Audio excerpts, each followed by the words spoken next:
as a social experience was so completely alien to me at one point. I mean, the entire reason I started this YouTube channel was because I literally had no... The social aspect has become such a massive part of the anime watching experience. It's so true. It's never been easier to talk about it, share your thoughts on it, find communities to discuss it. And I do admit, us.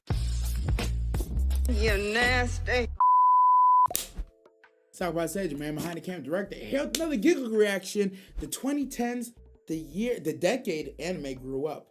I'm very much looking forward to this video because you have to understand, from 2010 to 2020, like, anime went through a massive mainstream explosion and renaissance. A lot of people argue, especially right now, there's a big Twitter discourse going about what anime really brought all anime into the mainstream. Some people, the internet right now is saying My Hero Academia made anime mainstream. Guess what? Wrong. You're so wrong, it's not even funny. The true answer, if you told me Naruto, I would say I somewhat agree. If you said Dragon Ball Z, I would actually totally agree, because a lot of the first anime, a lot of people I know and a lot of people around the world, the first anime they saw was either Dragon Ball Z or Naruto. The first manga I ever read was an OG Naruto manga. I didn't even realize what I was reading when I was back in middle school. I had no clue that it was manga. I just thought it was Japanese comics, bro, and I loved it. Everybody is having that debate. Some of y'all gonna say One Piece, but I'm gonna say you're wrong. One Piece, goated. One Piece, fire. One Piece, I've never seen, didn't really read it, but I understand its allure and I understand why it gets defended in the streets. 1,000-something episodes, 1,000-something of mangas. I can't even argue. But do I think One Piece brought anime into the mainstream? I do not. My vote is Naruto or Dragon Ball Z. I say all that to say that if you look at the number of animes being made in 2010 compared, you could just go to 2020. We don't gotta come up to 2024. Just go to 2020. The number of animes made and came into fruition is an absolutely crazy exponential amount. I'm excited to see what gigguk is gonna touch on, what he's gonna talk about. I'm excited to see every year he's gonna pick an anime each year that he feels like progressed us forward. I don't know how he's gonna do this video, but I'm really interested to see his thoughts. Comment down below, what do you believe is the anime that brought most other anime into mainstream? Truly tell me, Tony, tell me what's on your heart. Comment down below what you think. We're about to jump into it. 10 years of anime.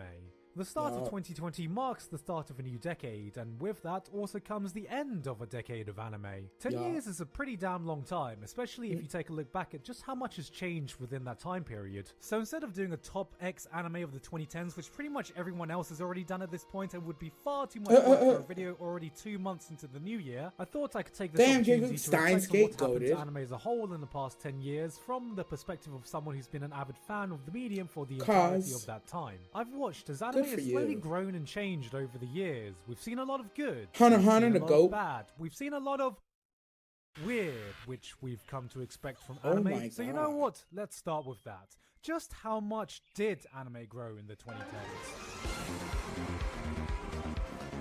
Anime feels like it's on its way to the big boy leagues. In the 2000s, it felt like this niche little industry, and now, for better or worse, we're in an entirely new playing field. I would also throw Full Metal into the mix of what brought anime into the mainstream. I know people will say why, because Full Metal has one of the best dubs ever recorded. I feel in my heart of hearts that it was one of the ones where people were like, yo, this is fire, what is it? That's why. Same reason I put GBZ up there. Little fan-run companies have either been bought out by large international megacorporations, or other large international megacorporations have decided to enter the market. It's kind of jarring to see just how much the environment has changed. At the start of the decade, we saw Crunchyroll completely revolutionize the industry by bringing in anime simulcasts, and in just the 10 years since then, we've seen both the rise and fall of the golden age of streaming.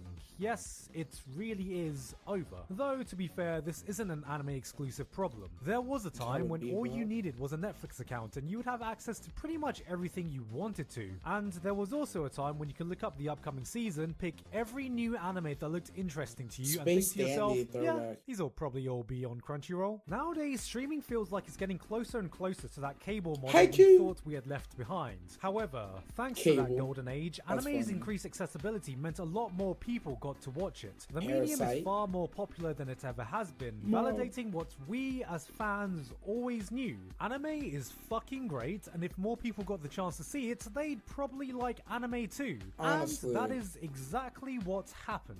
We've gotten to the point where it's no longer seen as this niche, weird hobby only watched by basement dwellers who want to see cartoon girls get fucked by tentacles. Not that we exactly don't want to see that, but it's still not quite mainstream yet either. The medium has grown a lot, but with that has come growing pains. Problems we used to view from afar from bigger communities like gaming or movies have slowly popped up in our own. It feels like I can't go a week without some new controversy coming out or some hot take about some irrelevant issue in My Hero Academia or Demon Slayer being posted on Twitter. There no longer feels like there's the same community. Speaking of which, I would also say Demon Slayer brought anime into the forefront more than My Hero. Honestly, My Hero, I'm going to stop before the My Hero people get mad. The homogeny around being an anime fan, and with the increased corporate vibe the industry has right now, companies need to realize that the honeymoon period is gone. While at one point the fandom was rooting for them to succeed and was willing to look over things because we were this small, tight-knit community that wanted to see anime grow, as it does, people will, and rightly so, hold them to the same standards they hold to companies in bigger, more well-established industries. And that standard hasn't always been met. Industry or community, you can't get away with some of the same things you used to, and we've all needed to come to accept that yes, anime has changed. I don't want that to come off as completely negative though, because I'd still pick where we are now over where we started any day of the week. It's exciting to be an anime fan now. It's never been easier to find people I can share my passion with, and most surprisingly, we've also been able to establish that yes, Japan does actually give a fuck about us on the outside. We are no longer just an afterthought. We have a tangible pull and a voice that is heard. And not to forget the biggest effect we've seen, which is there is lots and lots of new anime now, and the quality has actually been pretty damn good. Media overload was a thing, and this was no different for anime. Around the middle of the decade was when I started to feel overwhelmed about the sheer number of anime coming out, and around the end of the decade was when I started to feel overwhelmed about the sheer number of good anime coming out. That's not to say the best of anime we saw before can't match what's coming out now, but I honestly don't think we consistently get as many good anime as we do now. Or to put it in a way that's more current, I feel we are getting as many S-tier shows as we ever did, but on average I think the number of A and B tier shows have increased drastically. And because of that, I think my patience with shows has just decreased so much. I look back at some of the shows I considered pretty decent when I was first getting into anime, and now I compare it to some of the seasonal stuff coming out, and I think to myself, holy shit, this wouldn't even be a C tier show compared to some of the stuff airing today, and now I'm having trouble finding the patience to stick with a show if it's not at least something like a high B tier, unless you know it's that trashy show of the season I put on for some mindless entertainment. Part of the reason I found it so hard to watch shows I've missed is because there hardly feels like there's an opportunity to do so, and I'm just stuck in this perpetual cycle. One of the biggest notable changes has come in the form of viewing habits, most notably the takeover of the seasonal anime cycle as the primary way to discover and consume new anime.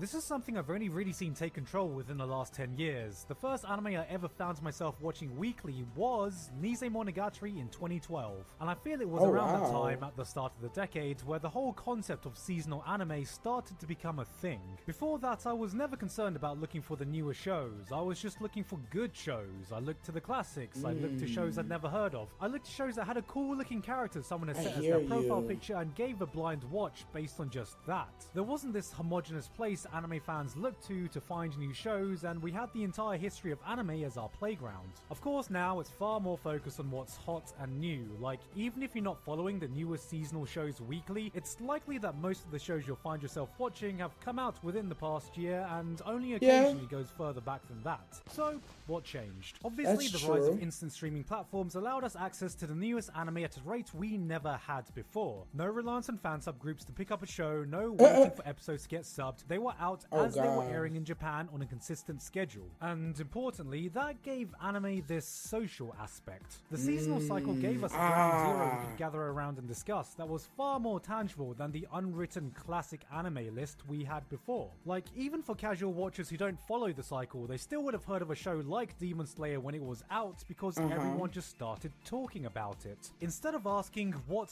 have you watched? We started asking, are you watching?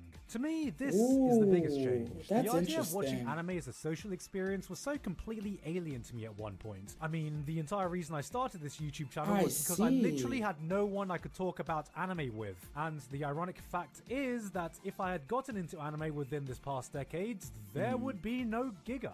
Because now the social aspect has become such a massive part of the anime watching experience. It's so true. It's never been easier to talk about it, share your thoughts on it, find communities to discuss it. And I do admit, it's very fun to be part of the discussion. So the seasonal anime cycle will likely be the way forward to go now for the foreseeable future. Which leads us nicely into the franchises that had the biggest impact. So like, I like his take on it, right? Because I had watched, like I said, I'd watch anime, you know. The first anime I really saw, probably like Dragon Ball Z. I saw Big O. Like 8th grade. 8th grade, when I stayed with my cousin for a summer, was really the first time I watched anime. I was probably reading manga from like 5th, 6th grade. Didn't know it was manga. And then I found anime 8th grade year with my cousin. Shout out to my cousin. Yo. So that's when I really first started watching anime, right? But it wasn't something I did and I stuck with. I only could watch anime on my cousins because he had cable. When I went back home, I didn't have cable. So anime was out my life up until maybe I went to college. I was like 18, 19, right? And even then, I just watched dub whenever I could. I didn't really become an avid anime watcher again until like 2013, 2014. And then, of course, you know, it was on and off. But then 2018, you know, YouTube stuff started. And then I was like a hardcore anime watcher. So to hear how it went from like, it used to be everything would come out in Japan first, and then stuff would come out here for the US for us. And if you didn't wait for it to come out in the US for us, you have to watch stuff that had fan subs on it, which is interesting in of itself, because you know these fan subs aren't always the best. Anime really it really took like, Game of Thrones is a good example. Game of Thrones is one of the shows I consider was a very social show, where like the show itself was good, yes, but if you didn't watch the episode within 24 hours, everybody was talking about it. Anime, the seasonal animes have become very much the same thing, where if you're not watching certain shows in the season while everybody's talking about it, if you try to watch that show later, you're too late. Everybody's already moved on. Nobody's talking about it anymore. Like, if you're not watching what's hot right now, currently, if you're not watching it right now, just forget about trying to talk to people about it. You could talk to people about it, but they're going to be like, yeah, that was last season. Are you watching Glock, Glock, Glock? Oh my God, you just heard me say it? That's exactly what gigguk said. It used to be, have you seen? Now it's, are you watching? Oh my God, he's a fucking savant, bro. Oh boy, he's good, bro. But yeah, it's interesting to see that's how the dynamic, the paradigm shift happened. And it's just wild. It's wild. Very comparable to a lot of things. That's it. It's just interesting, bro. In the last 10 years. Interesting as fuck. We've seen a handful of new titles rise up to leave their mark on not only the decades, but a whole new generation of AOT! fans. Number one. With that, we also saw the end of franchises that marked the previous generation. The age of the big three ended this decade, with Naruto and Bleach closing out their stories, and it really was an end of an era. Naruto was the anime that got me into anime, and I remember thinking to myself back then, man, this is never gonna end. The big three debate is never gonna die. It's gonna be around forever. And then when it finally did, it was a sobering moment to see the very show that got me into anime and was there for my entire fandom was no longer there anymore. Yo. For both of these shows, you always knew the journey would end eventually, but it never felt like it really would. There was definitely a hole that was left, so of course everyone immediately jumped on the discussion of what was gonna replace them. It's Magi. It's Magi. Magi? Right? No. It's gonna be you, Toriko. Magi was good. That's not Magi. It's definitely gonna be Fairy Tail. No, it's but not. for a while, nothing did, and instead we got a bunch of heavy hitters that had nothing to do with shonen. So for a while, I thought maybe the era of generational defining shonen jump shows was over.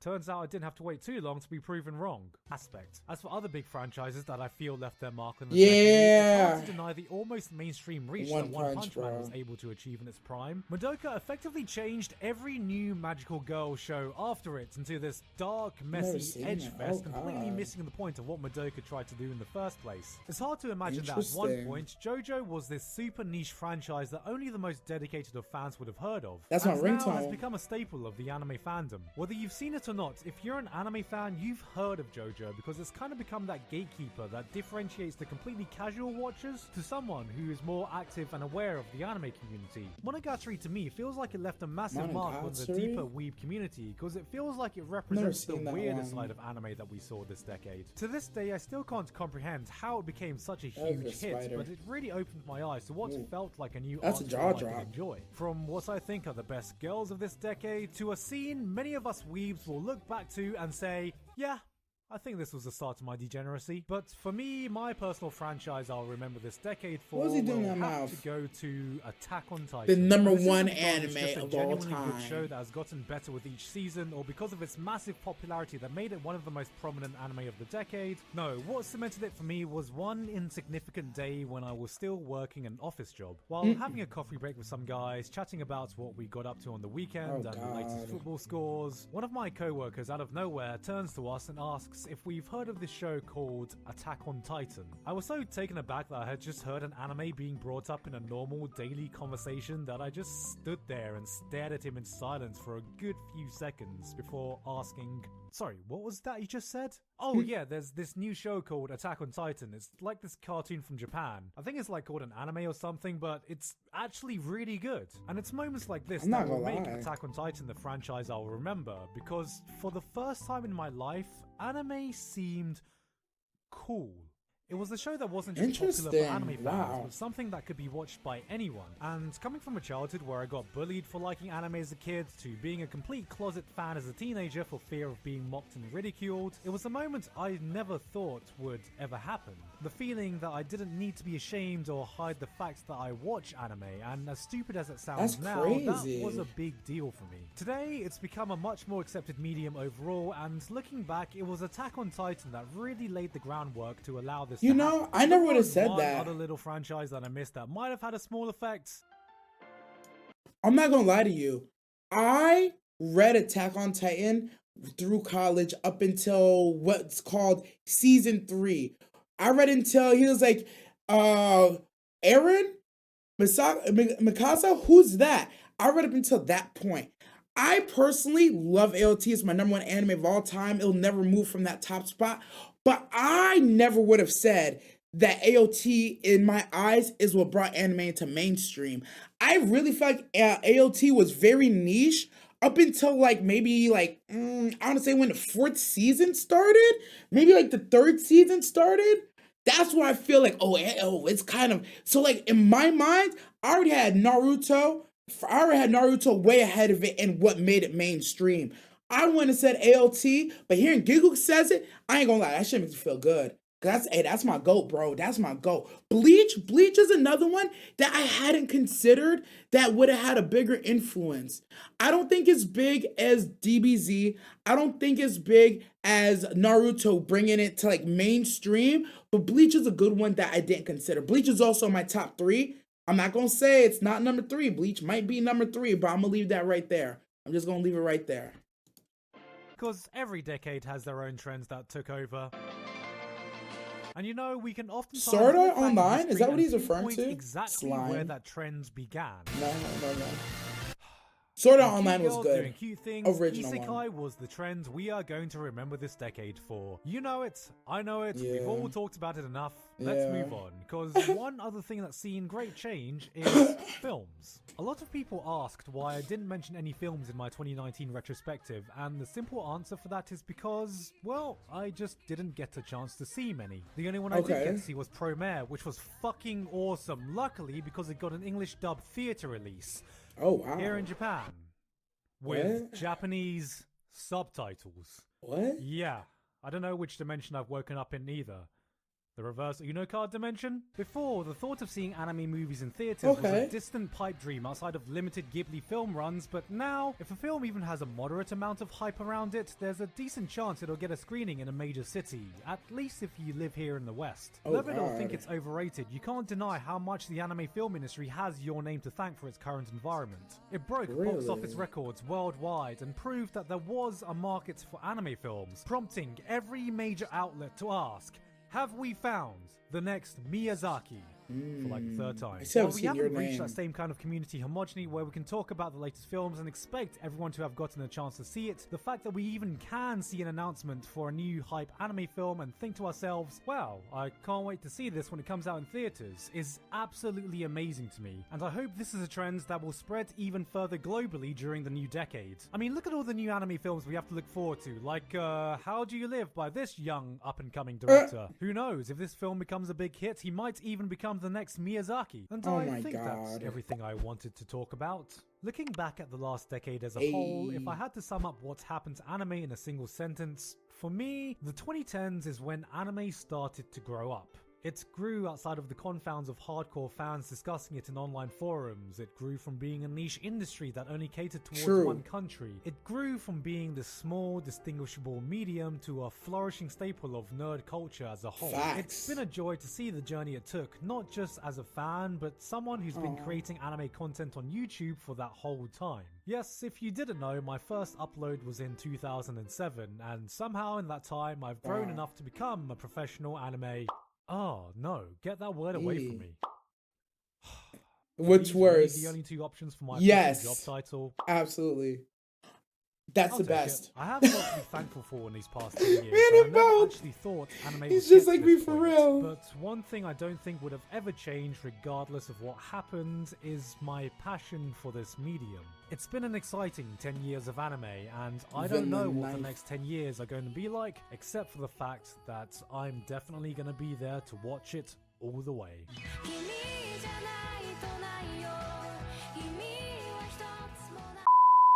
That was the 2010s, the year anime grew, this decade anime grew up. Gigguk actually hit on a lot of good points. Not only did the industry explode, the community exploded, the popularity exploded, the influence exploded, and also, we got anime movies. I know there's a lot of popular anime movies, Studio Ghibli films. To be honest with you, I haven't seen any of them because, again, when I circled back to watching anime heavy, it was on a reaction channel. YBRs, you already know we over there. And because of that, I just had to put a stop on what I watch because everything we do is blind. As little information as possible to give the most genuine, beautiful, eye-opening reactions on the first try that we can. It's something that's difficult because I'll hear the streets talking about something that sounds so fire and I can't really indulge into it because I'm like, I don't know if we're gonna watch on the channel. Maybe there's a year where there's a bunch of slow anime, we'll circle up to it. So a lot of times I'm behind. I like that he brought up the seasonality of animes and how that led to like a big push, and not a push, a big amalgamation of like anime becoming a part of community. Again, I think I talk about it in the middle of the video. There's a lot of anime, there's a lot of shows. If you are not watching the hot thing of the season, then you're missing out on conversations. There's parts of the internet you can't partake, you can't really go into because everybody's talking about something and you didn't watch it. So you're just left in the dark. What? Huh? Where? How? It's a crazy thing of how it shifted from you only get episodes in the West here whenever it's deemed good enough to now we just have instant access the same day as it drops over there. It's an amazing thing that has legitimately changed the game and I'm gonna say is one of the large reasons that it's become so popular. You went from having to wait to binge and wait till it gets released on something or you have access to now you have it the next day. And then you have new things coming out every single different season. The variety of genres and shows that you can really get caught up in and into fantasy isekai.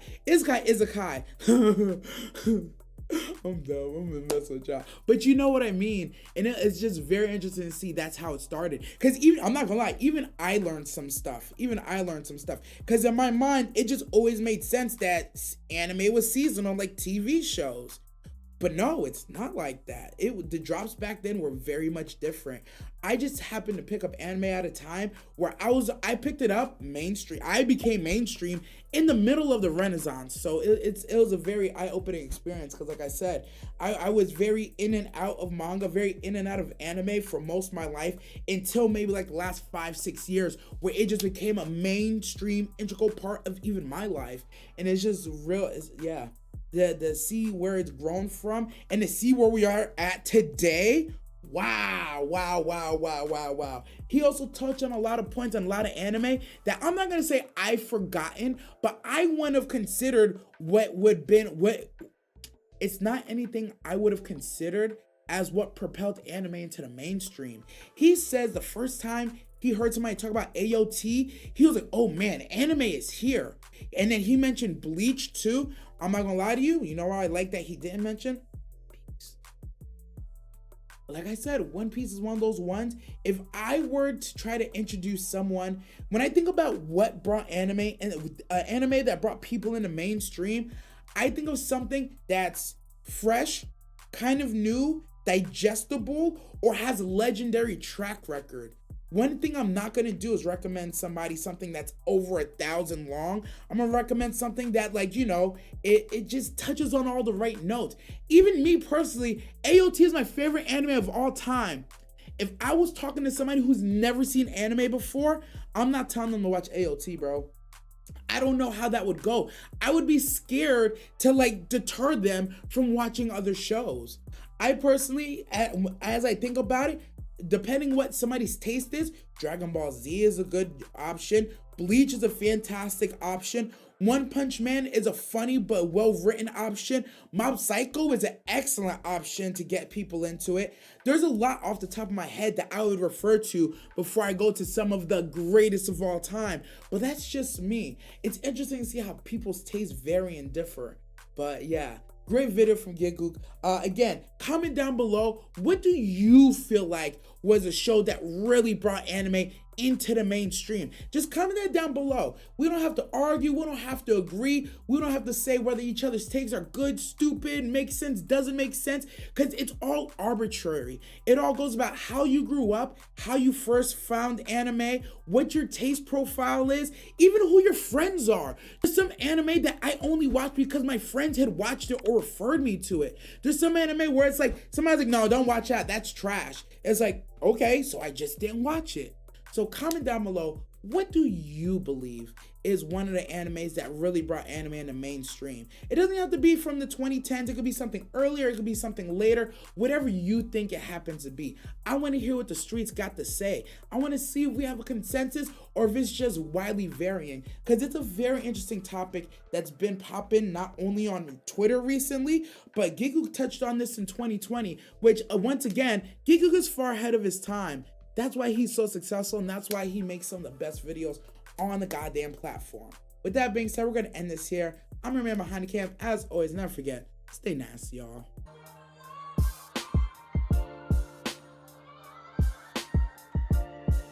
You want to go? Oh, right, I'm really fucking shaking, bro.